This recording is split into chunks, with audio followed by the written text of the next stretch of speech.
You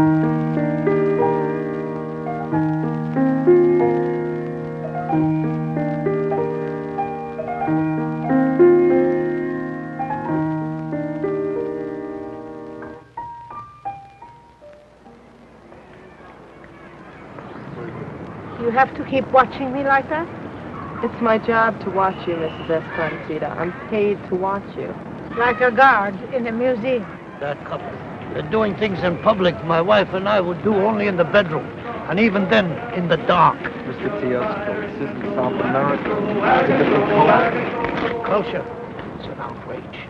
Dr. Korn has told me that your condition is very delicate and that I should watch you all the time. Dorothea, I forgot my crumbs for the birds. Would you get me some crumbs? Mrs. Esperanza. If I start dying, I will call you, and you can come and watch and report to Dr. Korn. Look there. There's some black boys sitting on my bench. Anyone can use the park. That's my bench. I always sit on that bench. Go chase them off. Don't tell them to give me back my bench. Tell them they spend their time better looking for a job and some decent clothes. I have class in 15 minutes, Mr. Tiesco. You want to leave, huh? I do. Yes. Leave. Leave. Will I still get... Yes, I will pay you for the full hour if it'll only get you to leave. $5 an hour, you could be a more obliging companion. Look, Mr. Tiesco, you asked me to work with you... Go. Get me some breadcrumbs and yourself a magazine. Don't exert yourself.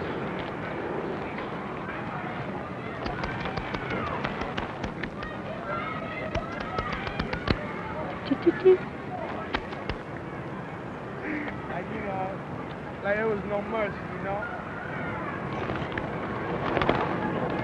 The birds. My little pets. You were throwing food on the ground?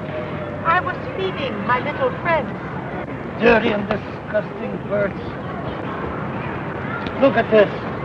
Look what they've done to my shoe.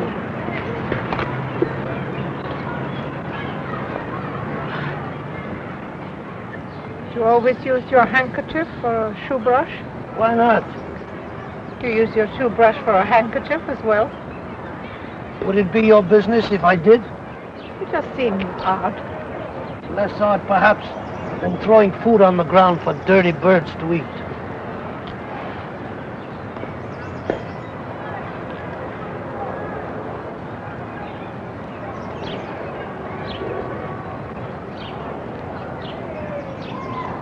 You should get a telescope. Are you speaking to me? You have keen sight. Ask the rabbits, ask the deer.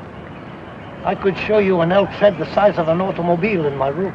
I could show you a tiger skin in my dressing room, but that hardly means I shut it. Ah. Pa. What does that mean? Pa. That is a word?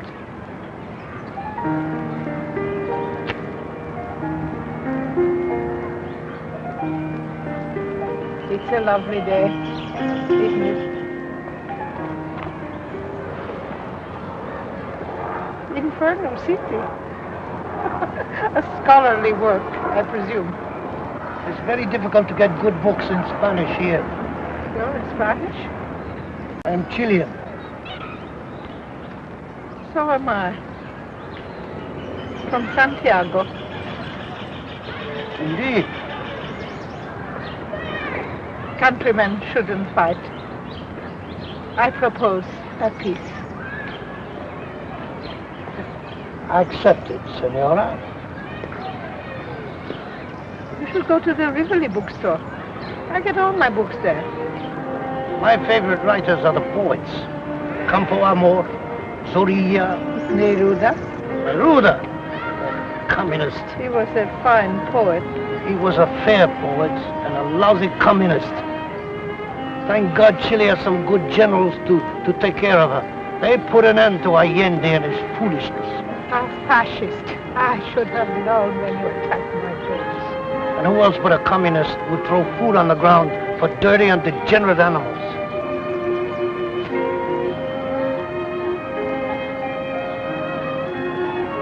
You said you lived in Santiago. For a while. So did I. Just outside the city, actually. I used to go into town quite often to visit.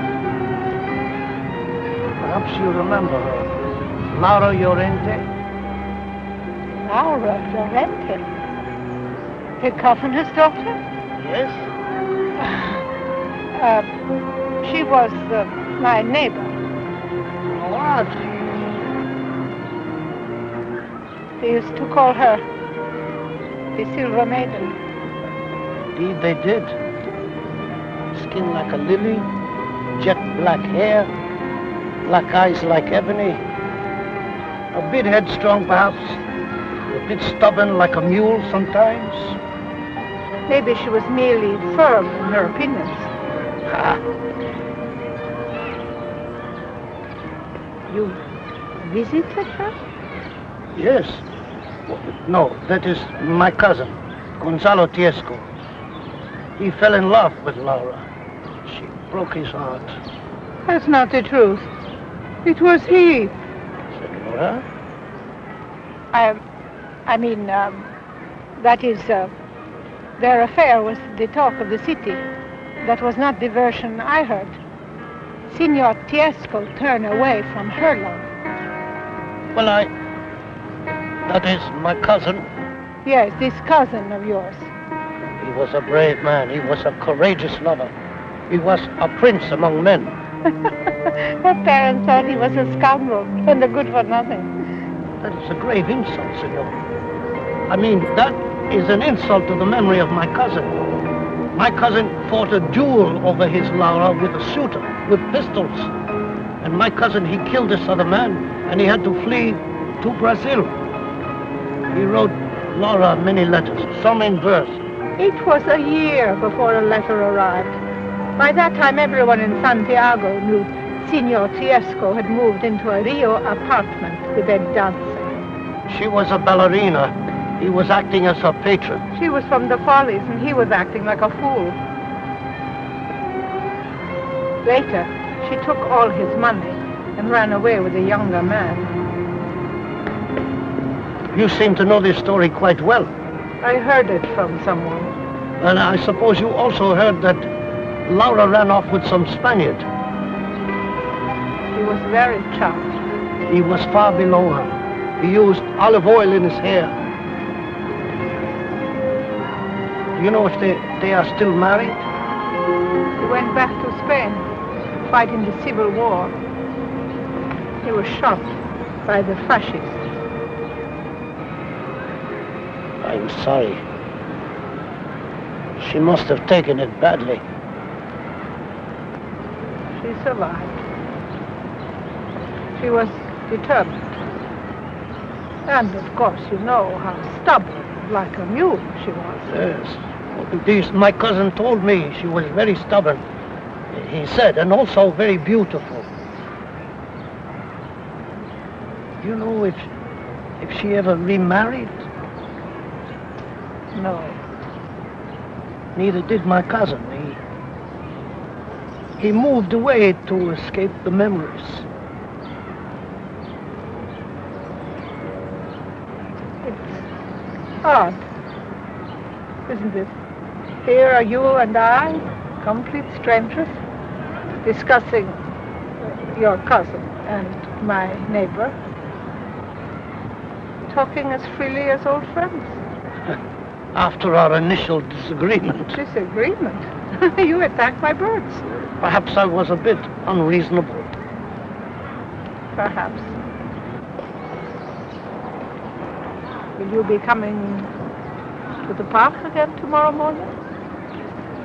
Well, I'm a very busy man. I have many friends.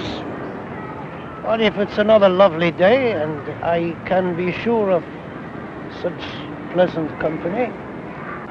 Laura must have found it easy to love your cousin, if he was as charming as you. He was more charming. Besides, I'm an irritable old man. I find it hard to think of you as an old man. Thank you, Signora. Will I see you tomorrow? If it is another lovely day, I shall bring the breadcrumbs. I shall bring a copy of Neruda's poem. That would be a charming gift. Until tomorrow, Signora. Senor. We looked at each other in the same way then. Gonzalo Tiesco.